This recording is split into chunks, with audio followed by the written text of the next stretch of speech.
Bonjour, c'est Ursule encore. On est le 5 janvier 2023. Amen. Alors, je viens sur la trompette ce matin encore et je viens proclamer le retour de notre Seigneur Jésus-Christ. Alléluia, soyons tous bénis, soyons remplis de sa joie. Amen. Alors, à leurs fruits, on les reconnaîtra. Amen. Alors, je viens apporter certaines bases, n'est-ce pas, très très importantes pour ce début d'année, afin que nous puissions déjà savoir sur quoi marcher. Amen. Parce que nous sommes à la fin de la fin, nous sommes complètement à la fin. Alors, beaucoup de gens ne le réalisent pas et d'autres essayent de l'ignorer, ils essayent d'envoyer ça très très loin d'eux. Mais je viens vous dire qu'on est à la fin. Amen. On est complètement à la fin de la fin. Amen. Alors, les choses sont en train de se dérouler sous nos yeux et on est dans le temps où le fils de perdition, l'homme du péché va prendre il va prendre sa place. Amen. Parce que ben voilà, c'est écrit. Il faut bien qu'à un moment donné, il puisse faire aussi son travail.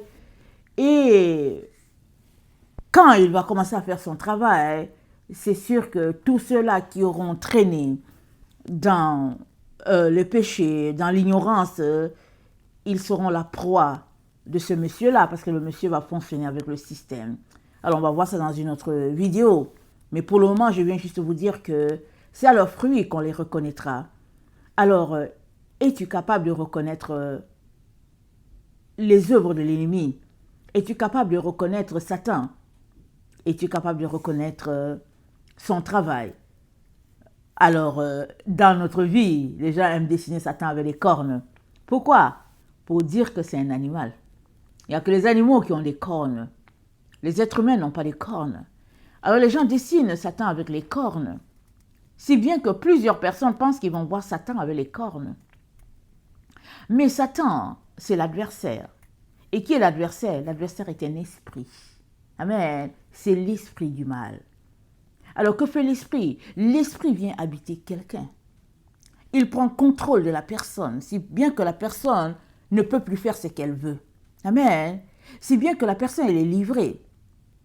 Paul, parlant d'une personne dans son assemblée qui était dans la désobéissance, Paul a dit qu'un tel homme soit livré à Satan afin que l'âme soit sauvée au jour du Seigneur. On va regarder ça. 1 Corinthiens 5, le verset 4. Au nom du Seigneur Jésus, vous et mon esprit étant assemblés avec la puissance de notre Seigneur Jésus, qu'un tel homme soit livré à Satan pour la destruction de la chair, afin que l'esprit soit sauvé au jour du Seigneur Jésus. C'est bien à tort que vous vous glorifiez. Ne savez-vous pas qu'un peu de levain fait lever toute la pâte? Faites disparaître le vieux levain, afin que vous soyez une pâte nouvelle, puisque vous êtes sans levain, car Christ, notre Pâque, a été immolé. Alors, donc, l'église de Corinthiens s'est retrouvée avec quelqu'un qui vivait en adultère, qui a pris la femme de son père, donc ça veut dire que le père était polygame. Il a pris la femme de son père, il vivait en adultère, c'était déjà déplacé d'être avec la femme de son père, parce que c'est de l'inceste, n'est-ce pas? Ça ne se fait pas. Mais l'église de Corinthiens ne disait rien. Ils étaient là, ils regardaient. Et puis, Paul, étant le serviteur de Dieu, appelé à marcher dans la lumière, il a juste pris position parce qu'il ne peut pas fermer sa bouche. Et parce qu'il est rempli d'amour et de compassion, il dit que l'assemblée s'accorde pour livrer cet homme-là à Satan, afin que son âme soit sauvée. C'est quand même fort. On peut se dire, mais comment est-ce que c'est possible? Mais Paul est en train de dire, puisqu'il aime la chair, alors qu'il y aille à fond. Parce que quand on te livre à Satan, Satan te malmène et pas à peu près. Satan te prend ici, te fait faire des choses terribles. Ça veut dire que tu as été livré à Satan. Et pourquoi? Dans le souci, amen, que ton âme soit sauvée.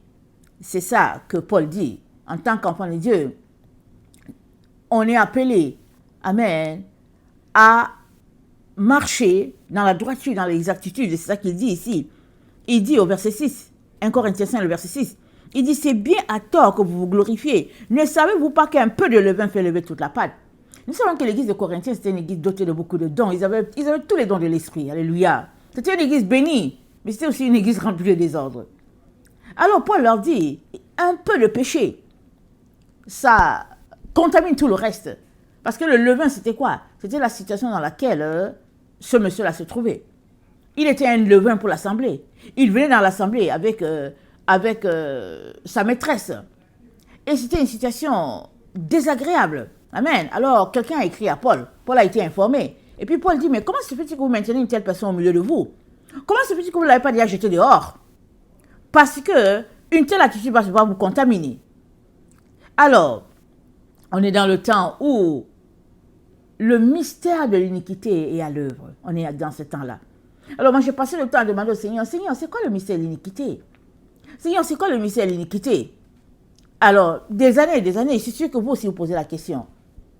Alors, le Seigneur m'a dit, le mystère de l'iniquité, c'est la permission que l'adversaire a reçue, amen, des ténèbres, amen, de faire ce qu'il veut sur la vie des enfants de Dieu. Tous ceux-là qui ne marchent pas dans la sainteté, dans la pureté, s'ils ne passent pas leur temps à se repentir, Satan va prendre possession de toi. Et il va te malmener, pas à peu près. Il est donc très, très important que là où nous nous trouvons, nous puissions tout faire pour demeurer dans la droiture et dans la lumière. Parce que c'est un mystère, cette iniquité. Il dit quoi? Déjà, le mystère de l'iniquité est à l'œuvre. Ça, c'est Paul qui l'a dit. Mais qui l'avait annoncé avant? C'est l'apôtre Jean, qui avait dit, qu'il y avait déjà des antichrists. Déjà, du temps de l'apôtre Jean, il y avait déjà des antichrists. Et Paul aussi, qui est venu quelque temps après eux, toujours au 1er siècle, Paul dit, le mystère de l'iniquité est déjà à l'œuvre, parce que c'est un mystère. Autant dans les temps anciens, même quand on n'avait pas le Seigneur, on n'était pas porté à pécher, on voulait toujours rester dans la droiture. Ce n'était pas des choses qui couraient les rues. Aujourd'hui, ça court les rues péché. Ce qui ne court pas les rues, c'est le fait de ne pas pécher. Alors chacun se lève, il fait ce qu'il veut, surtout s'ils sont connectés à Hollywood. Parce que vous savez comment Hollywood, c'est embellir les choses. Alors Hollywood, en tout cas, embellit le péché. Il élève le péché. Et puis, de telle sorte que les gens sont dans la passion de la chair. Ils se vautrent dans la chair. Mais c'est correct à leurs yeux. Alors, les jeunes, c'est-à-dire que tout est enseigné dès l'école. Un enfant qui a 14 ans a le droit de vivre la vie qu'il veut et puis a le droit de ne pas dire à ses parents. Et même s'il y a quelque chose qui arrive, il peut avoir un médecin en privé et puis on peut faire avorter ces jeunes filles-là sans que les parents sachent. Et puis voilà, ça se passe comme ça. Ça, c'est le mystère de l'iniquité qui est à l'œuvre. Il a dit que le péché est tellement roi qu'il fait des gens ses esclaves. Il fait des gens ce qu'il veut. Alors, je racontais qu'un jour, j'étais dans la présence de Dieu, j'étais en train de prier. Je n'étais pas hors prière. Vous comprenez? J'étais dans la présence de Dieu. Amen. Et à un moment donné, je vois deux hommes, je les voyais bien. Ils sont venus pour faire sortir mon esprit de moi. Je commence à dire au Seigneur, Seigneur, c'est quoi? Le Seigneur dit, sois calme. Sois calme. Alors ils sont là, ils tirent pour faire sortir mon esprit. Mais mon esprit ne sortait pas. Parce que mon esprit était tout simplement attaché à mon corps. Ils ont tiré, ils n'ont pas réussi, ils sont partis. Mais j'étais tellement en colère, j'ai dit, Seigneur, mais qu'est-ce qui se passe?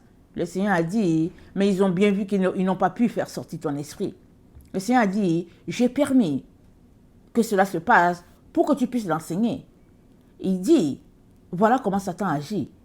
Satan a reçu le droit de venir faire des êtres humains ce qu'il veut. Alors, il est là, il fait du forcing.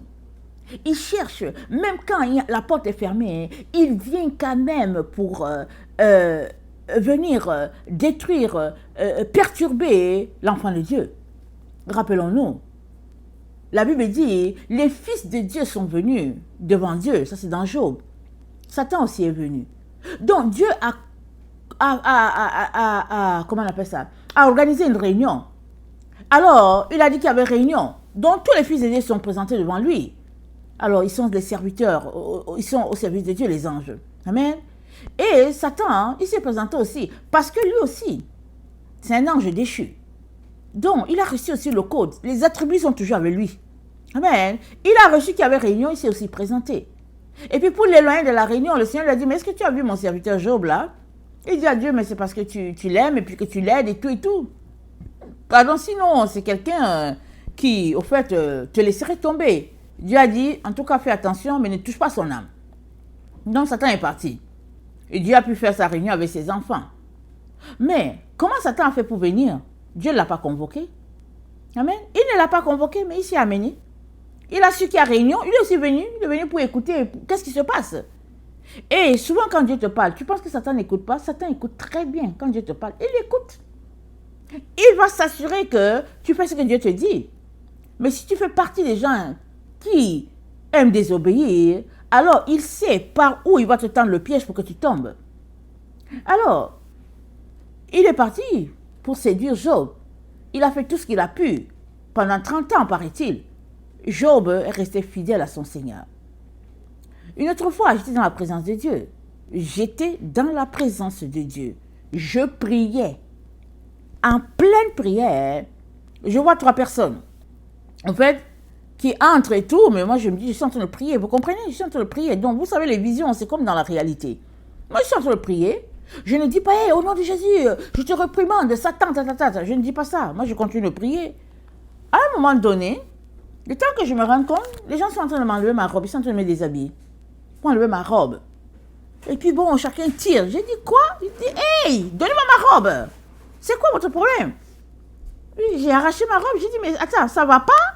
Non, je veux ma robe, donnez-moi ma robe. Surtout que je m'apprêtais, je me disais, ok, il fallait que je regarde mon heure pour aller prier. Alors, ils étaient après ma robe blanche. Non, moi j'ai dit, non. J'arrache ma robe.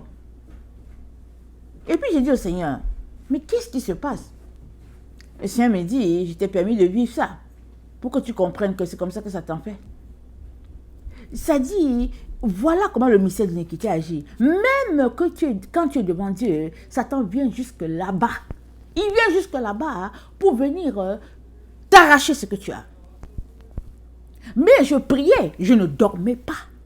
Je ne somnolais pas dans la prière. Je n'étais pas en train de balbutier. J'avais mes 2 yeux bien ouverts. Amen. Et j'ai vu 3 personnes. Ils ont fait une mise en scène là. Voilà, comme si vraiment on était ensemble et tout. Mais ils avaient été envoyés pour venir m'arracher ma robe blanche. Je leur ai dit désolé. Alors j'ai pris ma robe, je l'ai portée avant d'aller me laver. J'ai dit, niet, il est hors de question que vous preniez ma robe blanche. Surtout que je fais mes efforts pour pouvoir avoir ma robe. Parce que tant et aussi longtemps qu'on n'est pas de l'autre côté, on n'aura pas nos robes avec nous. Mais nous posons des actions pour être revêtus. Parce que Jésus-Christ dit quoi? Il dit dans 1 Corinthiens, dans Apocalypse 16, le verset 15, il dit, voici je viens comme un voleur. Il dit, heureux celui qui veille et qui garde ses vêtements afin qu'il ne marche pas nu et qu'on ne voit pas sa honte. Donc Jésus vient comme un voleur. Mais ce jour-là, ce n'est pas Jésus qui était venu. C'était Satan en personne qui est venu. Satan en personne est venu pour voler ma robe. Et il a envoyé 2 personnes qui pouvaient faire le travail. Et les personnes sont venues comme un peu pour dire, ah bonjour, et puis tatati. Amen. Une personne, je connaissais très bien. L'autre personne, je vois qui c'est, mais je ne connais pas. Mais toujours est-il qu'ils sont venus au nom de Satan, mais ils sont venus comme s'ils venaient au nom de Jésus. Et puis, moi, j'étais là, je me suis dit, ok, ils sont là, mais je veux continuer de prier. Et le Seigneur m'a dit, j'ai permis cela pour te dire d'être encore très, très vigilante. Parce que Satan utilise qui il veut à cette heure-ci là. Même les enfants de Dieu, Satan les utilise. Pourquoi? Parce qu'ils se laissent utiliser par Satan. Ils ne ferment pas leurs portes. Ils marchent avec Satan, ils aiment les œuvres de Satan. Au lieu de se débarrasser de leurs péchés, ils sont là-dedans, ils aiment ça, ils proclament la grâce. Alors ils sont dans leur péché au nom de la grâce. Alors Satan les utilise à ses fins pour pouvoir aller voler dans la maison de Dieu ce qui appartient à leurs frères. Parce qu'ils sont des enfants de Dieu. Mais parce qu'ils n'ont pas fermé les portes, alors ils sont devenus les agents de Satan sans même qu'ils le sachent.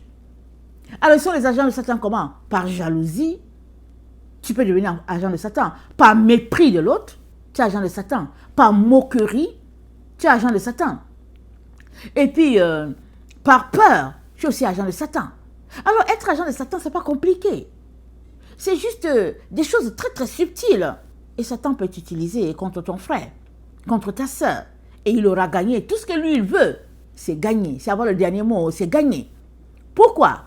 Parce qu'il comptabilise ces gens. Jésus aussi comptabilisait ces gens. Jésus aussi comptabilisait ces gens. Alors, un prêtre racontait qu'il s'est retrouvé dans une situation vraiment de honte devant son Seigneur.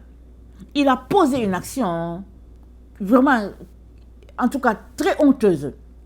Alors, il ne savait plus comment prier et puis il était vraiment dans l'abattement et il a continué de jeûner, prier pour que Dieu lui fasse grâce. Je pense qu'il est resté dans cette situation peut-être pendant 1 mois et tout, et les gens priaient pour lui pour que Dieu lui fasse grâce et tout, lui aussi il priait.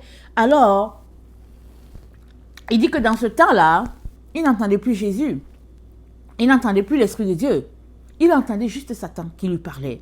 Satan lui disait, tu es maintenant à moi. Tu es maintenant à moi, parce que tu allais obéir aux hommes au lieu d'obéir à Dieu. Tu as obéi aux hommes. Ils t'ont donné l'ordre de faire quelque chose, tu allais faire. Alors tu es à moi. Et puis c'est tout ce que j'attendais depuis longtemps. Et Satan lui disait ça tout le temps, Satan lui soufflait ça tout le temps. Et il disait aussi qu'à partir de ce moment-là, il voyait juste les esprits méchants, les démons, il les voyait dans les ténèbres. Et puis c'était difficile pour lui parce que il est passé comme quelqu'un qui était dans la gloire, qui regardait les anges, qui était dans la présence de Dieu. Et puis maintenant, ce n'était plus ça qui se passait, il était dans les ténèbres. Il voyait les œuvres des ténèbres, il était là-dedans, et puis bon voilà, ça tournait là-dedans. Alors, Jésus est entré, Satan aussi est entré. Alors, Jésus est entré pourquoi? Parce que les gens ont tellement prié pour le prêtre, et puis lui aussi il a prié, donc Jésus est venu pour faire grâce à son serviteur à nouveau. Alors, Jésus entre, et puis le diable a commencé à narguer Jésus sur ses enfants, sur ce serviteur-là, sur les autres et tout. Alors, Jésus a récupéré ce serviteur-là. Jésus a dit au diable que ce serviteur est à lui. Mais le diable lui a présenté les autres, les enfants de Dieu, qui étaient là, qui faisaient les mêmes choses que le prêtre a fait. Les autres enfants de Dieu qui sont égarés, qui sont allés obéir aux hommes. Et puis, Jésus a dit à Satan, au fait, ils ne m'appartiennent pas. S'ils étaient à moi, ils m'obéiraient. Le fait qu'ils sont allés obéir aux hommes, c'est ça qui prouve qu'ils ne sont pas à moi. Parce que mes brebis entendent ma voix. Ils ne suivent pas un autre. Et la Bible dit quoi? Que ceux qui sont conduits par l'Esprit de Dieu, ce sont eux qui sont les fils de Dieu. Ce n'est pas que l'Esprit de Dieu décide de conduire certaines personnes et d'autres pas. Non. L'Esprit de Dieu conduit tout enfant qui dit qu'il est enfant de Dieu. Toute personne qui a donné sa vie à Jésus-Christ, qui marche par l'Esprit, qui a décidé de suivre Jésus, de suivre le Saint-Esprit. Toutes ces personnes qui sont engagées, qui sont baptisées, qui disent qu'ils sont enfants de Dieu, amen, l'Esprit les conduit. Mais si tu n'obéis pas, l'Esprit, il va te laisser tranquille. Donc, si ta marche, chaque pas que tu poses, c'est le Saint-Esprit qui te conduit, alors tu es en train de prouver que tu es enfant de Dieu. Par contre, si tu es enfant de Dieu et que les pas que tu poses, ça vient de toi, ça vient de ta chair, ça vient des autorités, ça vient des hommes, tu es tout simplement en train de prouver que tu ne connais pas le Seigneur ou bien que tu es ton propre boss. Et là, Satan peut prendre le dessus. Alors, Jésus a dit à Satan, il lui a dit, au fait, c'est parce qu'ils ne m'appartiennent pas. C'est pour cela qu'ils t'écoutent. Parce que s'ils m'appartenaient, ils ne seraient pas en train de t'écouter. Parce que mes enfants à moi, ils m'écoutent toujours. Alléluia. Alors, on est dans des temps où il est très important que tu reconnaisses les gens. Reconnais-tu la personne avec qui tu parles? Est-ce que tu sais d'abord, sais-tu si la personne avec qui tu parles, c'est la personne vraiment? Ou bien, si c'est un esprit qui est dans la personne, que sais-tu? Que sais-tu? Et puis maintenant, si tu as fait ton test et que tu penses que c'est la personne, est-ce que cette personne marche selon Dieu? Tu vas le reconnaître seulement par les fruits que cette personne porte. Amen. Alors, dans Matthieu 12, le verset 22, voilà ce que notre Seigneur Jésus-Christ nous dit. Matthieu 12, le verset 22. Alors, on lui amena un démoniaque, aveugle et muet, et il le guérit, de sorte que le muet parlait et voyait. Toute la foule étonnée disait, n'est-ce point là le fils de David? Les pharisiens ayant entendu cela dirent, cet homme ne chasse les démons que par Belzébul, prince des démons. Comme Jésus connaissait leurs pensées, il leur dit, tout royaume divisé contre lui-même est dévasté, et toute ville ou maison divisée contre elle-même ne peut subsister. Si Satan chasse Satan, il est divisé contre lui-même, comment donc son royaume subsistera-t-il? Et si moi je chasse les démons par Belzébul, vos fils par qui les chassent-ils? C'est pourquoi ils seront eux-mêmes vos juges. Mais si c'est par l'Esprit de Dieu que je chasse les démons, le royaume de Dieu est donc venu vers vous. Ou comment quelqu'un peut-il entrer dans la maison d'un homme fort et piller ses biens, sans avoir auparavant lié cet homme fort? Alors seulement il pillera sa maison. Celui qui n'est pas avec moi est contre moi. Celui qui n'assemble pas avec moi disperse. C'est pourquoi je vous le dis, tout péché et tout blasphème sera pardonné aux hommes, mais le blasphème contre l'Esprit ne sera point pardonné. Quiconque parlera contre le Fils de l'homme, il lui sera pardonné. Mais quiconque parlera contre le Saint-Esprit, il ne lui sera pas pardonné, ni dans le siècle, ni dans le siècle présent, ni dans le siècle à venir. Ou dites que l'arbre est bon, et que son fruit est bon, ou dites que l'arbre est mauvais, et que son fruit est mauvais.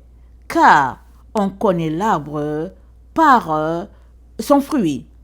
Race de vipères, comment pourriez-vous dire de bonnes choses, méchants comme vous l'êtes?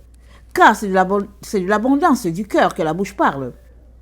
L'homme bon tire des bonnes choses de son bon trésor, et l'homme méchant tire les mauvaises choses de son mauvais trésor. Je vous le dis, au jour du jugement, les hommes rendront compte de toute parole vaine qu'ils auront prononcée. Car par tes paroles tu seras jugé. Car par tes paroles tu seras justifié. Et par tes paroles, tu seras condamné. Donc voilà. Alors Jésus-Christ a fait un miracle.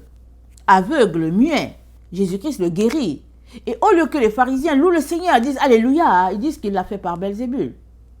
Et Jésus-Christ continue de dire, tout péché contre le Saint-Esprit sera pardonné. Tout péché contre le Fils sera pardonné. Mais tout péché contre celui qui blasphème contre le Saint-Esprit, ça ne sera pas pardonné. Donc excusez-moi le lapsus. Donc je répète, Jésus-Christ dit, un péché contre le Saint-Esprit ne sera jamais pardonné parce que c'est un blasphème. Alors, ça ne sera pas pardonné ni dans le siècle dans lequel Jésus était, ni dans le siècle à venir. Alors il dit quiconque parlera contre le Fils de l'homme, ça sera pardonné. Mais quiconque parlera contre le Saint-Esprit, ça ne lui sera pas pardonné. Qu'est-ce que Jésus-Christ est en train de dire? Jésus-Christ est en train de dire, si vous parlez contre moi, en tant que Jésus, bon, ça va. Vous pouvez demander pardon. Et Dieu va vous accorder le pardon. Mais si vous parlez contre le Saint-Esprit alors qu'il est en train d'agir en moi, alors ça ne sera pas pardonné. Parce que ce n'est pas moi qui suis en train d'agir, c'est le Saint-Esprit. Et dans ce cas précis, ce n'était pas Jésus-Christ qui a guéri. C'est le Saint-Esprit en Jésus-Christ qui a guéri l'aveugle muet. Ils ont vu, au lieu de louer le Seigneur, ils ont blasphémé. Ils ont dit qu'il l'a fait par Belzébul. Et c'est là où c'est grave. Parce que si c'était par Belzébul que c'était fait, Jésus-Christ a dit, alors vos fils, par qui chassent-ils les démons? Jésus-Christ a dit, vos fils vont vous condamner. Parce que même les fils de ces pharisiens-là chassaient les démons. Alors, à combien plus forte raison, Jésus-Christ, qui était Dieu au milieu d'eux, avait-il cette autorité-là de Dieu de chasser? Alors, qu'est-ce qu'ils ont fait, ces pharisiens?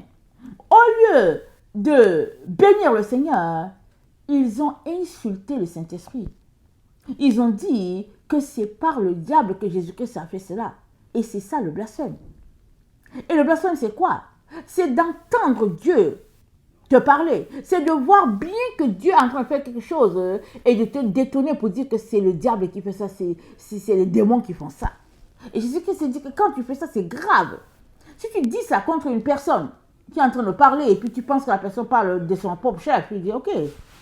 Mais si la personne qui est en train de parler, c'est au nom du Saint-Esprit qu'elle fait ça, alors tu viens de t'écarter, tu viens de blasphémer. Et c'est grave. Alors il continue pour dire que, ok, il faut que vous reconnaissiez l'arbre. Amen. Parce qu'ils étaient là, ils n'arrivaient pas à réaliser qui était Jésus. Amen. Jésus-Christ a guéri par la puissance du Saint-Esprit et ils ont dit qu'il l'a fait par Belzébul. Alors Jésus-Christ leur donne une leçon. Il dit, mais écoutez, ou dites que l'arbre est bon, ou dites que l'arbre est mauvais. Parce qu'on reconnaît tout arbre par son fruit. C'est pas possible que l'arbre qui est bon puisse donner des mauvais fruits. Ce n'est pas possible. Ce n'est pas possible. Et que l'arbre qui est mauvais puisse donner de bons fruits, il dit ce n'est pas possible. Non, ça n'existe pas. Même dans ce temps où nous sommes, où les hommes font des croisements en laboratoire, ils font tout. Quand le croisement est bon, le fruit va sortir tel que c'est. Pourquoi? Parce que c'est ça qui découle, c'est ça qui sort. La sève, tout ce qui a été mis en place, c'est ça qui donne des fruits, des fleurs, et puis lesquelles fleurs finissent par donner des fruits. Il n'y a pas moyen que ce soit autrement. Alors, comment se fait-il que ces choses-là, on le connaît de nature, et que quand ça vient spirituellement, on refuse, on rejette, et puis on justifie les péchés? Je me rappelle qu'un temps, au fait, j'aimais toujours conduire pour aller dans un magasin des Arabes. Pourquoi? Parce que là-bas, il y avait des clémentines, des mandarines, vraiment tellement succulentes. J'aimais aller là-bas. Les enfants disaient toujours, maman, c'est trop loin, pourquoi est-ce qu'il faut qu'on aille là-bas et tout ça? Je dis, non, non, il y a les clémentines que, en tout cas, c'est tellement bon, il faut que j'y aille. Alors je conduisais, je suis allée et pendant 2-3 semaines, ils avaient un lot là, qui venait d'arriver peut-être du Maroc, je ne sais pas, mais oh, c'était bon. Amen, c'était bon. Je conduisais toujours, j'allais. Alors, un jour, je suis allée. Dès que je suis arrivée, que j'ai vu la boîte, j'ai su que, oh, ça, c'est pas mes clémentines préférées. Je savais que c'était les clémentines qui se vendaient dans tous les autres magasins. J'ai regardé, je savais que, oh, j'ai dit, oh non, c'est fini. Mais j'ai quand même payé cela. Et quand je suis rentrée à la maison, évidemment, c'était les clémentines de tous les jours que je connaissais. Alors, ça m'a pris du temps avant de retourner. Mais de temps en temps, je retourne pour voir si les bonnes clémentines là, qui viennent du Maroc, là, qui ont un goût là, que j'aime là. Alors je retourne. Pourquoi? Parce que je sais que là-bas, il y a peut-être un arbre, ou bien le monsieur qui leur livre les clémentines, je ne sais pas. Il y a quelque chose là que je cherche. Amen. Le fruit est bon, parce que cet arbre-là est très bon. Amen. Alors c'est pareil pour les avocats. Quand tu aimes manger les avocats, quand tu goûtes un avocat, amen, si l'avocat n'est pas bon, c'est parce que l'arbre est comme ça, c'est tout. Il y a des avocats, dès que tu goûtes, c'est rempli d'eau, tu sais que, ah, c'est ça, tu ne touches plus. Mais quand tu ouvres un avocat et que tu goûtes, c'est charnu comme du beurre, tu sais que, ah, l'arbre de ça, super. Il faut que tu retournes la même semaine ou bien le même jour pour aller encore chercher cet avocat-là, beurré, là, rempli de beurre, là, qui goûte le beurre. Parce qu'après cela, tu n'auras plus ce fruit-là. C'est parce que ça vient d'un arbre qui est si charnu. Amen. Alors tout cela pour dire que, on le sait dans la vraie vie, on sait que quand le fruit est bon, c'est parce que l'arbre qui l'a produit, c'est très bon. L'arbre qui l'a produit, c'est très bon. Alors comment se fait-il qu'on sait reconnaître ces choses-là dans le naturel et que spirituellement, on a de la difficulté? Qu'est-ce qui se passe? Alors aujourd'hui, les enfants de Dieu ne sont plus capables de reconnaître les vrais enfants de Dieu et les faux. Et Jésus-Christ nous dit dans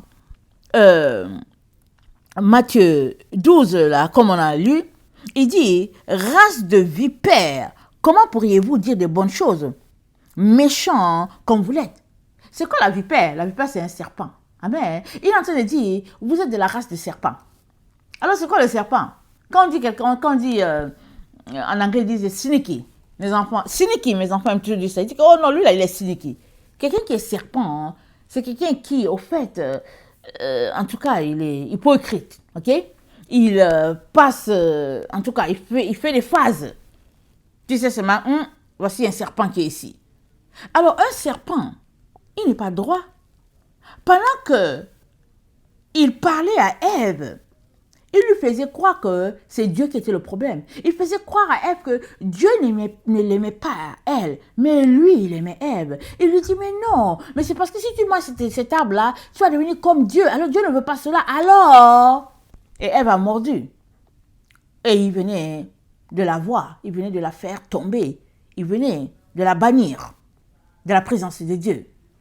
C'est ça qu'il voulait. Alors Jésus-Christ dit aux pharisiens, il dit, mais vous êtes de la génération du serpent. Parce que vous n'êtes pas droit dans votre cœur, vous n'êtes pas droit dans votre esprit. Un miracle vient de se passer. Comment se fait-il que vous n'êtes pas capable de reconnaître la main de Dieu et que vous passez par derrière pour dire que c'est Belzébul? Comment? Et Jésus-Christ leur dit, l'homme bon, il tire des bons trésors. Il tire des bonnes choses de son trésor. Et l'homme mauvais, il tire aussi les mauvaises choses de son mauvais trésor. C'est pas possible d'être une personne qui est bonne, hein, et de produire de mauvais fruits. Ce n'est pas possible. C'est tout simplement pas possible. Alors quand vous voyez quelqu'un qui pose de bonnes actions, c'est parce que c'est une personne qui est remplie de bonté. Mais si vous voyez une personne qui pose de mauvaises actions, c'est aussi parce que c'est une personne qui est mauvaise. Mais entre les deux, il y a le mystère de l'iniquité qui agit. Reconnaîtras-tu le vrai du faux? Parce que aujourd'hui, les gens sont tellement cyniques que tu peux avoir devant toi le diable en personne et ne pas savoir que c'est le diable. Tu vas penser que c'est Jésus qui est devant toi. Tu vas parler comme si c'est Jésus. Tu vas élever la personne alors que tu as devant toi le diable en personne. Sans le savoir. Pourquoi le diable en personne? Parce que le diable, anyway, il a été banni de la présence de Dieu. Mais comment existe-t-il? Il existe par son esprit, parce qu'il est l'adversaire de Dieu. Alors, il peut avoir sur la terre 1000 diables. 1000. Il peut avoir un ici, il peut avoir un en Corée, il peut avoir 3 dans l'autre côté, il peut avoir 10 millions, peu importe, parce que c'est un esprit, ça prend la forme du récipient que tu lui donnes et puis c'est tout. Et c'est tout. Voilà pourquoi Jésus-Christ nous dit de marcher par l'esprit et nous n'accomplirons pas les œuvres de la chair. Si nous marchons par la chair, nous sommes en train de dire à Satan, viens prendre possession de nous. Viens, fais de nous ce que tu veux. Et quand quelqu'un ouvertement pose des actions, comme dans l'église de Corinthe, Paul dit, livrez-le directement à Satan. N'attendez pas, livrez à Satan. Pourquoi? Parce qu'il faut qu'on récupère l'âme de cette personne-là. Livrez la personne, livrez-la. Qu'elle aille commettre ses péchés à outrance, correctement. Allez, faites-la sortir du milieu de vous. Parce qu'elle va vous contaminer. Elle va vous faire croire que Dieu lui a parlé. Aujourd'hui, c'est ça que les gens disent. Ils pêchent à outrance, les gens. Ils font ce qu'ils veulent. Ils disent qu'ils sont sous la grâce. Et ils vont s'asseoir pour dire que oui, Dieu m'a dit qu'il fallait que je prenne cette femme-là, que je divorce de ma femme. Dieu m'a dit qu'il faut que je jette mon enfant dehors. Oui, et puis Dieu m'a parlé et il m'a visité. Et puis Dieu m'a dit ceci, qu'il faut que j'aille voler à la banque. Dieu m'a dit. Dieu, il n'y a rien que Dieu peut te dire qui est contraire à sa parole. Ce n'est pas possible. Voilà pourquoi Jésus-Christ dit, vous les reconnaîtrez à leurs fruits. Parce qu'un enfant de Dieu marche sur les commandements de Dieu. Plus la vie est difficile, plus il s'accroche à la parole de Dieu. Et l'enfant du diable, il marche sur les œuvres du diable. Et il va venir te dire que oui, Dieu m'a dit, mais il est en train de te dire que son Dieu lui a dit, et son Dieu c'est le diable. C'est ça qu'il est en train de te dire. Mais les enfants de Dieu aujourd'hui disent que ouais, tu sais quoi, il ne faut pas condamner les gens. La Bible dit, il ne faut pas juger. Et puis tatata, et puis tatata. Juger? Est-ce qu'on parle ici, est-ce que c'est une question de jugement? Tu vois bien avec tes yeux que tu as besoin de juger, oui, de décider si la personne est en train de marcher droitement ou pas. Voilà, le jugement est là. Il faut que tu poses le jugement toi-même pour ta propre vie. Parce qu'une telle personne, elle est nocive pour toi. Elle est dangereuse pour toi. Parce qu'elle vient te dire que Dieu lui a dit d'aller pécher. Mais comment Dieu peut dire à quelqu'un d'aller pécher? Alors que le même Dieu a donné la loi. Il a donné au moins 10 commandements. Il est le même qui nous parle dans Malachie 4. Il dit, souvenez-vous de la loi de Moïse. Dans Malachie, il dit, souvenez-vous de la loi de Moïse, mon serviteur. Alors Dieu va te dire de te souvenir de la loi de Moïse, et puis Dieu encore va te dire, va commettre l'adultère, va mentir, va voler, va être gourmand, va aller mettre dans la gourmandise, et puis fait ceci, fait cela. C'est pas Dieu. Et excusez que je prenne les exemples à l'extrême. Ce n'est pas Dieu. Dieu ne peut pas te parler comme ça. Il y a des gens qui disent, moi, écoutez, vous savez, je parle souvent, j'ai souvent encouragé les femmes à changer leur tenue. Mais c'est très, très important. Parce que si tu ne changes pas ta tenue et que tu penses qu'on est dans le modernisme, hein, en tout cas, quand tu vas fermer les yeux, tu vas te rendre compte du côté où tu es. Tu seras de l'autre côté, c'est tout. Le côté là où Dieu n'est pas. Alors, quand Dieu m'avait dit de changer ma tenue, vous savez, ça m'a pris un peu de temps, ok? Comme toujours, n'est-ce pas? On s'oppose. Alors moi, j'étais là, j'ai dit non, c'est pas Dieu. Et puis bon, ça a duré quelques mois. J'ai dit non, c'est pas Dieu et tout. Mais je n'entendais plus Dieu. Je n'entendais plus Dieu. Et chaque fois que je viens devant Dieu pour dire, mais je ne comprends pas, ça fait longtemps que je l'ai entendu. Il me donnait toujours le même verset qu'il m'avait dit. Et je ne me rappelle plus, mais c'était un verset qui disait que Dieu s'oppose au péché ou quelque chose de ce genre. Je ne me rappelle plus exactement du verset. Mais il me donnait toujours le même verset. Même. Finalement, quand j'ai pu faire une rétrospective de ma vie et que je me suis rendu compte que, au fait, c'est à cet endroit-ci qu'il avait arrêté de me parler, j'ai décidé tout simplement de vider ma garde-robe. Amen. De vider ma garde-robe. Des pantalons, des tenues que Dieu n'aimait pas. J'ai tout fait sortir. Et Dieu a encore commencé à me parler. J'ai dit, hey, j'aurais dû me rendre compte de ça très vite et puis bâtir ma relation avec le Seigneur. Mais écoutez ce que le Seigneur m'a dit. Il m'a dit, je vais te dire une chose. Il m'a dit, ne regarde pas toutes ces femmes-là qui prêchent, hein, avec leurs tailleurs, leurs pantalons, leurs habits, leurs perruques, leurs postiches, leurs rouges à lèvres, les boucles d'oreilles. Il dit, ne les regarde pas. Ne viens jamais me dire que oui, telle personne a fait ceci, mais que telle personne... Il dit, ne t'occupe pas d'elle. Occupe-toi de ce que moi je te dis. Il dit, débarrasse-toi de toutes ces choses-là. Et si tu marches juste en m'écoutant, tu vas arriver. Tu ne connais pas le sort de ces femmes-là. Tu ne sais pas pourquoi elles sont là en train de porter leurs pantalons plaqués là. Tu ne sais pas pourquoi. Laisse-les là-bas. Laisse-les faire leur prédication et puis porter leurs pantalons plaqués, leur tenue, leur rouge à lèvres. Il dit, laisse-les. Toi, suis-moi. Et écoute ce que je te dis. J'ai seulement dit, ah merci Seigneur. Donc, je fais ce que je peux, tous mes efforts pour pouvoir écouter mon Jésus. Ce n'est pas quelqu'un que j'écoute. Alors moi, je vais venir te dire une chose. Il est très important que tu saches que celui qui te conduit, c'est Jésus-Christ de Nazareth, le Fils du Dieu vivant, Dieu lui-même, en personne venu sur la terre.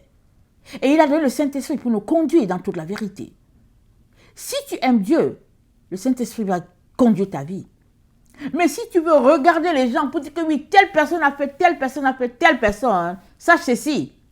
Quand tu vas te retrouver de l'autre côté, tu vas trouver aussi la même personne que tu suivais là. Tu vas la trouver là-bas dans le fond. Parce que c'est elle que tu suis. Mais si c'est Jésus-Christ que tu suis, tu vas aussi trouver Jésus-Christ. Et ça sera au paradis. Il faut que tu le saches. Qui suis-tu? Qui écoutes-tu? Qui est ton conseiller? Qui te raconte les mensonges? Avec qui manges-tu? Avec qui ris-tu? Qui? Tu te retrouveras avec la personne. La personne avec qui tu parles là. Tu te retrouveras avec elle à l'endroit où vous partez. Si la personne arrive chez Dieu, tu seras avec la personne. Si la personne arrive chez le diable, tu y seras. Et malheureusement, tout montre que tu vas te retrouver avec cette personne-là chez le diable. Le diable va te dire, nanana. Il va te dire, je t'ai eu, comme les enfants font. Il va te dire, welcome, bienvenue. C'est ça qu'il va te dire. Parce que on est dans le temps où les choses sont subtiles, très subtiles. Et bien, Satan va te dire, oh tu sais, Dieu m'a parlé, et puis bon, il m'a dit que voilà maintenant ceci, c'est là, et que bon, maintenant les choses ont changé. Mais voilà pourquoi les gens sont en train de changer. La Bible. Voilà pourquoi les gens sont réunis en Égypte. Ils ont fait un pacte là-bas en Égypte avec le diable. Pourquoi? Parce que Dieu a dit qu'en Égypte, il y aura un temple de l'Éternel. Il dit, à ce carrefour, il y aura un temple de l'Éternel, en l'honneur de l'Éternel, alléluia. Il y aura une véritable église qui va s'élever en Égypte à la gloire de Dieu. Dont les gens de ce monde, les hommes de ce monde-là, Ils sont levés, ils sont partis en Égypte, faire le pacte avec le diable afin d'empêcher la gloire de Dieu de s'élever. Mais qui peut empêcher la gloire de Dieu de s'élever? Personne. Et il y aura une seule église sur la terre. Les bouddhistes seront là, les musulmans seront là, tout le monde sera là, tout le monde, ça dit que vraiment, puisqu'ils sont les enfants d'un seul Dieu, alors ils ont fait tomber leurs différences, et puis ils s'unissent, une seule église. Alors si toi, tu n'es pas en train de marcher selon le véritable Dieu, le Dieu d'Israël, alléluia, mais c'est fini pour toi. Tu viens d'être pris à leur piège. La seule manière pour toi de sortir et de te retrouver un jour avec ton Dieu, le véritable, c'est que tu sois en train de pratiquer ses commandements. Plus les choses sont difficiles, plus l'enfant de Dieu pratique les commandements de Dieu. Plus l'ennemi fait pression, plus l'enfant de Dieu est proche de son trône, de son Père, juste à ses pieds. Il est juste là, à côté. Pourquoi? Parce que celui qui demeure sur l'abri du Très-Haut repose à l'ombre du Tout-Puissant. L'abri du Très-Haut, c'est où? Parce que tu es sous ses ailes, comme les poussins, sous les ailes de la poule. C'est ça que ça veut dire.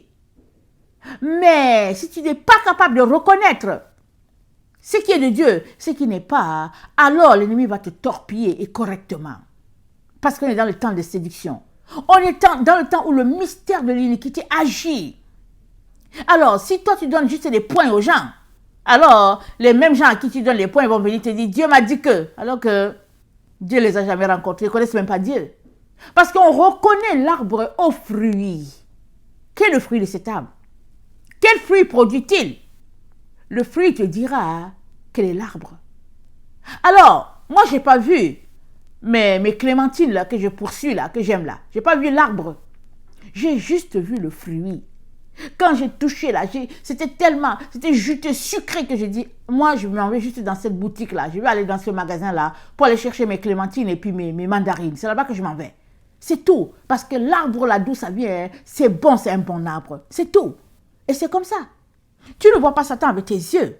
Tu ne vois pas Dieu avec tes yeux. Mais tu peux reconnaître les enfants de Dieu. Amen. Et tu peux reconnaître les enfants de Satan. Maintenant, entre les deux, il y a le mystère de l'iniquité. Quelqu'un peut venir te faire croire qu'il est serviteur de Dieu, qu'il est enfant de Dieu, connecté au trône, qu'il a dormi devant Dieu, et que bon, il a dormi là-bas, et que Dieu l'a dit, il est allé à la montagne de, je ne sais pas de quoi, et que Dieu lui a parlé. Mais le fruit qui sort de la personne te montrera qui est la personne. Maintenant, la personne peut être tellement subtile que tu ne vois pas. Alors tu vois les miracles, tu dis que ouais, c'est un serviteur de Dieu. Mais il y a les vrais miracles et il y a les faux miracles. Voilà pourquoi Jésus-Christ a dit dans Matthieu 7, on va aller à Matthieu 7. Matthieu 7, le verset, attendez, le verset 15. Voilà ce que Jésus-Christ dit. Il dit, gardez-vous des faux prophètes. Ils viennent à vous en vêtements de brebis, mais au-dedans, ce sont des loups ravisseurs. As-tu déjà rencontré un loup? Je veux dire une personne louve. As-tu déjà rencontré? Ils sont pleins partout. Ils sont partout autour de nous. C'est le problème. Souvent, tu penses que c'est des agneaux. Souvent, tu penses que c'est des agneaux. Tu es là, tu manges avec eux, tu ris avec eux, tu les bénis. Mais c'est des loups. Il n'y a que Dieu qui peut enlever.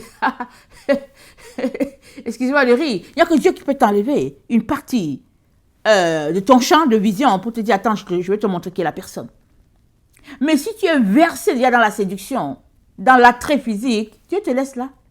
Puisque ça ne t'intéresse pas de chercher qui est la personne, alors il te laisse là. Mais si tu veux savoir, Dieu va t'aider. Il va t'aider. Pourquoi? Parce qu'il ne veut pas que nous sombrions. Nous sombrions. Il ne veut pas cela. Alors, verset 16. Vous les reconnaîtrez à leurs fruits. Cueille-t-on des raisins sur des épines ou des figues sur des chardons? Tout bon arbre porte de bons fruits, mais le mauvais arbre porte de mauvais fruits. Un bon arbre peut porter de mauvais fruits et un mauvais arbre ne peut porter de bons fruits. Tout arbre qui ne porte pas de bons fruits est coupé et jeté au feu. C'est donc à leurs fruits que vous les reconnaîtrez.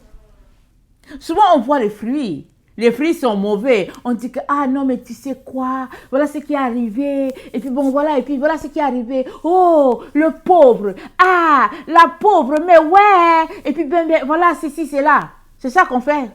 Désolé que je vous le dise. Mais malheureusement, hein, c'est à leurs fruits qu'on les reconnaît. Il n'y a aucun bon arbre qui produit de mauvais fruits. Et il n'y a pas de mauvais arbres qui produit de bons fruits. Il n'y en a pas. Ça n'existe pas. Tu as beau être à côté de quelqu'un à qui on chante. On chante les fleurs, on chante les fleurs, et puis les pétales de fleurs, ça tombe. Les bonbons, ça tombe sur la personne. Et puis partout, tout tombe, tout tombe. Un jour, Dieu va ouvrir le rideau pour dire, attends, zoom sur la personne. Il dit, zoom. Alors quand on zoome sur la personne, on voit que, au fait, le diable en personne. Le diable en personne. Parce que si tu veux voir le diable, tu le verras. Mais si tu veux dire que le diable c'est Jésus, ben voilà, tu vas voir ton Jésus. Tu auras bien le vêtement d'agneau qui est là, bien. La personne a porté un vêtement d'agneau et puis elle l'a porté. Elle est là, dans le vêtement. Mais prie que le Seigneur t'enlève le vêtement pour que tu puisses voir le loup, que tu puisses voir le serpent, que tu puisses voir, au fait, le chien. Ouvre, dis au Seigneur, Seigneur, ouvre pour moi, je veux voir. Mais si tu veux juste que le manteau soit un beau manteau d'agneau, là, bien blanc, là, ben tu auras le manteau. Et toute ta vie, tant que tu veux le manteau blanc, tu le verras. Il va rester là. C'est pas Dieu qui l'a mis. La personne a porté son manteau d'agneau. Mais tu veux que la personne soit un agneau. Ok, elle est un agneau alors. Elle sera un agneau pour toi. Jusqu'au jour où vous allez vous retrouver là-bas en enfer. Et tu vas te dire, mais qui est-ce que j'ai suivi? Just too bad. Trop tard. Là-bas en enfer, tout le monde a la foi. Tout le monde, il n'y a personne qui n'a pas la foi là-bas. Et c'est moi qui ne sais pas comment faire pour revenir pour demander pardon. C'est ici sur la terre qu'on travaille pour avoir du discernement. Qu'on travaille pour pouvoir détecter ceux qui sont autour de nous. Parce qu'ils sont partout autour de nous. Non seulement il y a des loups autour de nous, des serpents, des chiens, ils sont remplis autour de nous, mais aussi il y a les démons sous forme humaine. Oui, il y a des démons, ils sont remplis. Tu marches et puis tu dis, ah, tu as la chair de poule. Pourquoi? Parce que la personne, elle vient de sortir de son cimetière. C'est un zombie qui est là. La personne rit, la personne a la caisse avec toi, elle tape, elle te donne l'argent, elle échange, elle te donne. Tu te dis que, ah ouais, bon, merci. Mais c'est un zombie qui vient de faire la transaction avec toi. Il est juste à la caisse, il travaille pour pour son maître. Il y a des endroits sur la terre, quand tu arrives dans cette ville-là, il n'y a que des zombies. Ils vendent au marché, ils vendent pour leur maître. Ils travaillent dans les champs, ils travaillent pour leur maître. Ils vendent, c'est tout simplement qu'avant, ils étaient dans les villages. On les cachait dans les endroits parce qu'on se disait, mais les ténèbres sont tellement répandues sur la terre que les zombies ont quitté leur village, ils sont maintenant en ville. Ils ont quitté les villages. Ils sont remplis partout sur toute la terre. Jusqu'à même Hollywood fait des films sur eux.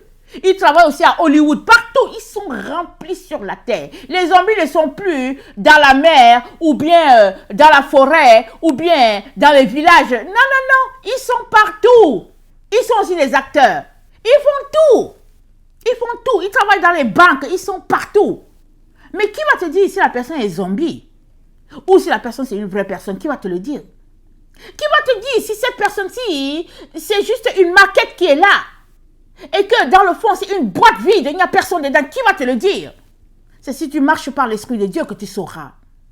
Mais si tu es dans l'illusion en disant que ouais, bon, c'est un bon enfant de Dieu, et puis c'est une bonne femme, et puis mais voilà, tu viens de t'allier avec le diable en personne, en train de manger avec, en train de marcher avec, en train de voyager avec, en train de faire les choses avec, alors que tu es en train de marcher avec les démons.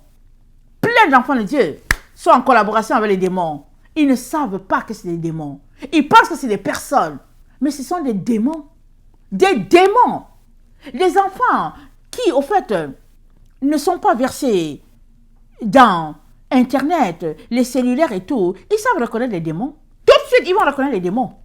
Ils les reconnaissent. Les démons sont partout autour de nous. Quand on marche, ils sont partout. Partout. Tu regardes, tu dis... Souvent, quand un enfant me dit, maman, moi, je dis, alors.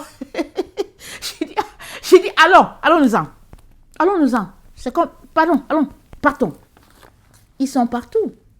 Et puis, ce n'est pas une affaire de noirs, ce n'est pas une affaire de blancs, de chinois ou bien d'indiens. Ils sont partout. Pourquoi? Parce qu'on est dans le temps de la fin. Il y a deux types de royaumes. Pour le moment, Dieu ne les a pas encore divisés. Il y a deux types de royaumes sur la terre maintenant où nous sommes. Il y a ceux qui appartiennent au diable. Il y a ceux qui appartiennent à Jésus. Avant, ceux qui appartenaient au diable, ils se cachaient. Je disais, ils se cachent là-bas dans les champs. Là, ils cultivent les ignames, le manioc, le riz. Ils sont là-bas, ils sont cachés. Ils travaillent juste pour les mettre. Les parents pensent que leurs gens sont morts. Ils ne sont pas morts. Ils sont les esclaves quelque part. Maintenant, les ténèbres sont tellement répandues que les démons, les esclaves, les zombies, ils voyagent, ils prennent l'avion. Ils sont répandus partout. Ils sont dans les villes, ils sont dans les avions, ils servent partout. Tu ne peux plus dire que, ah non, mais au fait, c'est un zombie. Comment vas-tu faire pour les reconnaître? C'est seulement que si tu as l'Esprit de Dieu et que tu marches selon Dieu, si Dieu te parle directement, tu entendras à ton oreille que ici, là, fais attention. S'il ne te parle pas aussi directement, ton corps va sentir que la personne qui est là ici, non, c'est juste un esprit. Ce n'est pas une personne.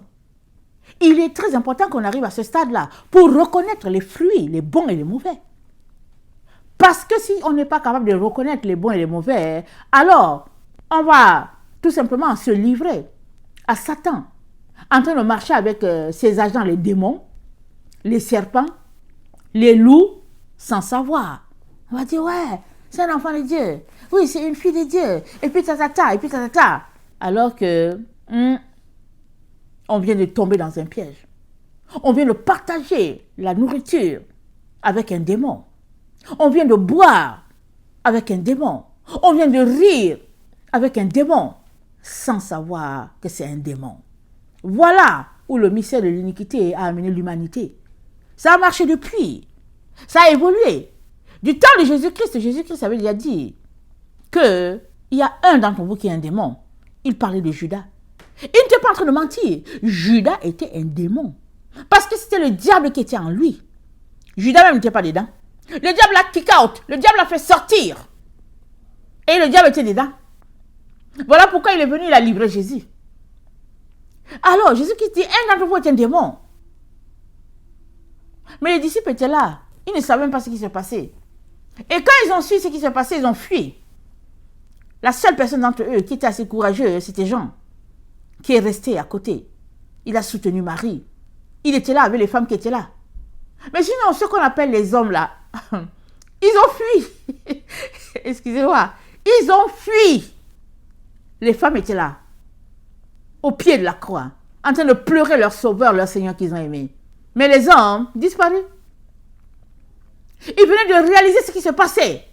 Mais comme ils n'étaient pas préparés, ils étaient juste dans le monde d'illusion en se disant que ouais, on est avec le roi, le fils de Dieu, alléluia, rien ne va nous arriver, rien ne va nous arriver, Jésus-Christ va nous protéger.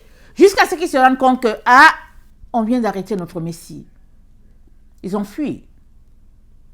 Et, je vais vous dire une chose, c'est arrivé, ce moment difficile là pour Jésus. Mais les moments difficiles sont prévus pour tout enfant de Dieu. Pourquoi? Ça fait partie. Amen.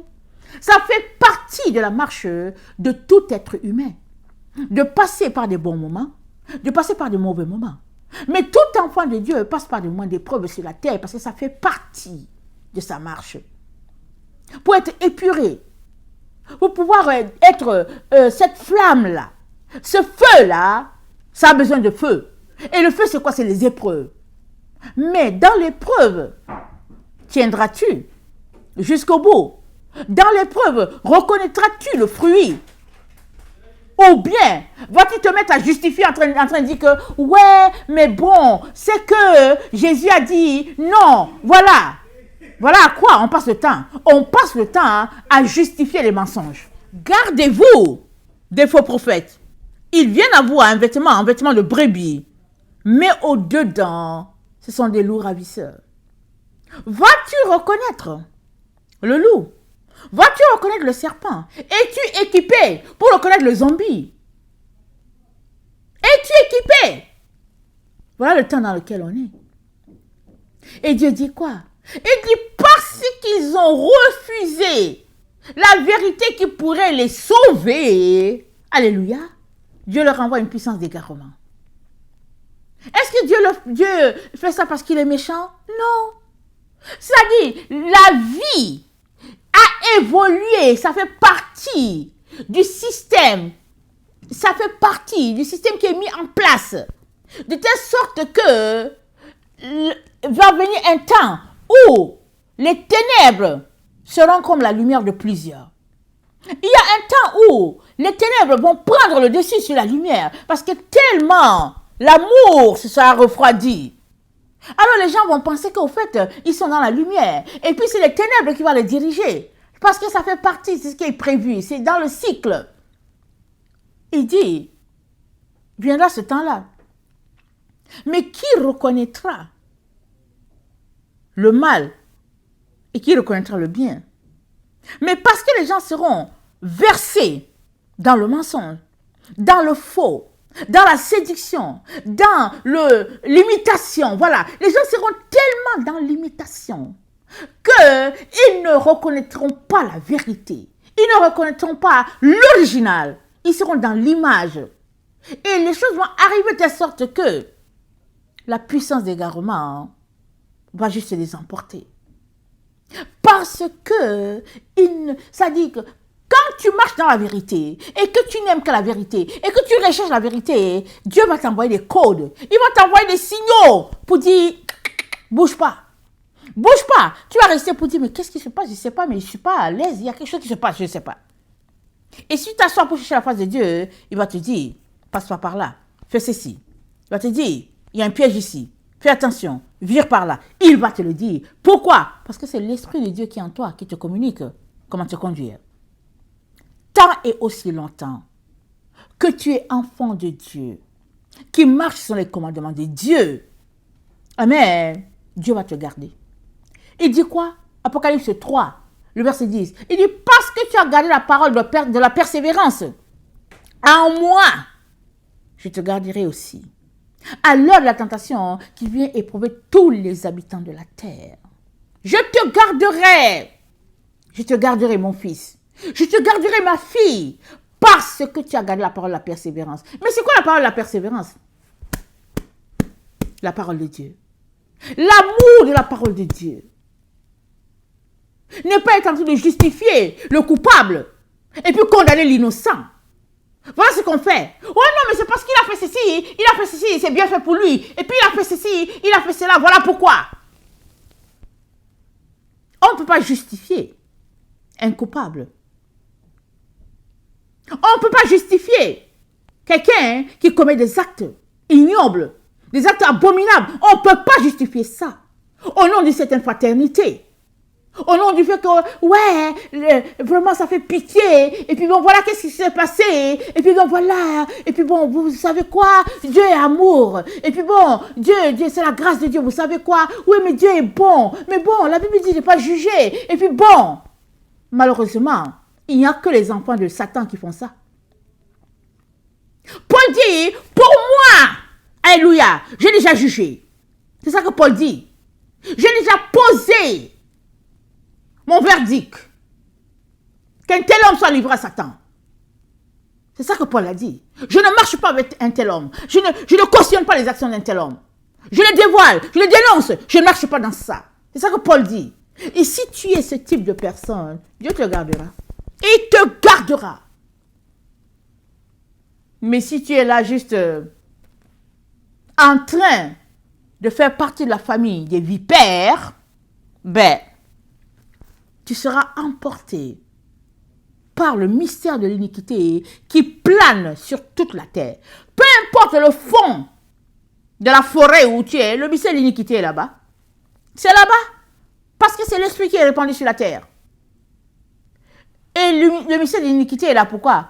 Pour éloigner la vérité, pour pousser la vérité très loin. On pousse la vérité, on l'envoie très loin. On dit, mais non, il faut justifier le coupable. Non, on pousse ça.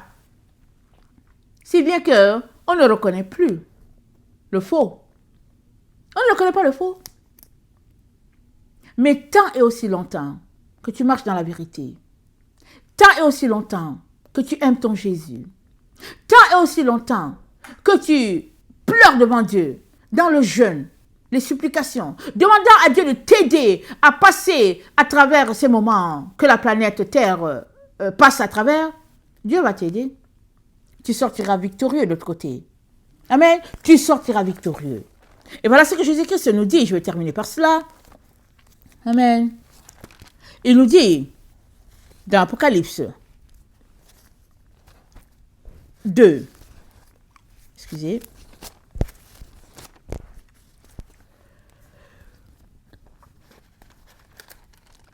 verset 5. Excusez, Apocalypse 3, verset 5. Celui qui vaincra sera revêtu ainsi de vêtements blancs. Je n'effacerai point son nom du livre de vie, et je confesserai son nom devant mon Père et devant les anges. Je répète, celui qui vaincra sera revêtu ainsi de vêtements blancs. Je n'effacerai point son nom du livre de vie, et je confesserai son nom devant mon Père et devant les anges. Cette parole, il l'a donnée à qui? À l'église de Sardes. Qu'est-ce qui s'est passé à l'église de Sardes? Il n'était pas vigilant. Il dit, sois vigilant. Il dit, tu penses pour être vivant, mais tu es mort. Ça dit, quand les gens regardent, on dit que, wow, voilà un bon serviteur de Dieu. Wow, voilà une femme de Dieu. Alléluia, amen. Oh là là, vraiment, la grâce de Dieu, la gloire de Dieu, l'onction qui coule. Les gens, c'est ça qu'ils regardent. Mais l'Esprit de Dieu voit autre chose. L'Esprit de Dieu dit, tu passes pour être vivant et tu es mort. Wow. Tu es mort en dedans, tu es mort. Mais quand tout le monde voit, il voit le crépi. Il voit le vêtement de l'agneau qui est là. Et l'Esprit de Dieu dit, oh, veille, réveille-toi, réveille-toi. Parce que si tu continues sur ce chemin-là, tu vas perdre ton vêtement, tu seras nu. Tu seras nu. Parce que dans le fond, le vêtement est encore là, parce que moi, par la grâce, je suis là encore, je maintiens. Et je te dis de te repentir. Parce que dans le fond, ton vêtement, il est presque parti là. Parce que ta nudité va paraître bientôt. Alors il sonne l'alarme pour te dire, hey, hey, hey, réveille-toi. Et il dit à cette personne, celui qui vaincra sera revêtu ainsi de vêtements blancs. Il sera revêtu de vêtements blancs, le vainqueur. Mais il faut vaincre. Il faut être gagnant. Et il ne faut pas marcher en faisant croire aux gens que tu n'es pas mort. En faisant croire aux gens que tu es vivant alors que dans le fond, tu es mort. L'Esprit de Dieu révèle cela. Amen. Très important, mes chers frères et chères sœurs, que nous puissions laisser les œuvres des ténèbres, sortir de nos illusions, et puis embrasser la vérité. Parce que l'heure est déjà finie. Les temps sont écoulés. Et bientôt, nous nous tiendrons tous devant notre Père pour recevoir chacun sa récolte, sa récompense. Chacun. Serons-nous trouvés justifiés ou serons-nous condamnés? Ça, c'est la question. Mais alors que nous sommes encore là, il est très important que nous puissions renoncer à nous-mêmes, à toutes ces choses-là que nous aimons, à toutes ces choses-là qui nous gardent captifs et puis esclaves de Satan. Il est important qu'on renonce à cela et qu'on court au pied de la croix, à embrasser notre véritable Seigneur Jésus-Christ, l'aimer et vivre uniquement pour lui. Amen. Que le Seigneur bénisse sa parole. Je vous aime beaucoup et Dieu davantage. Maranatha, Jésus revient. Amen et alléluia. Soyez bénis.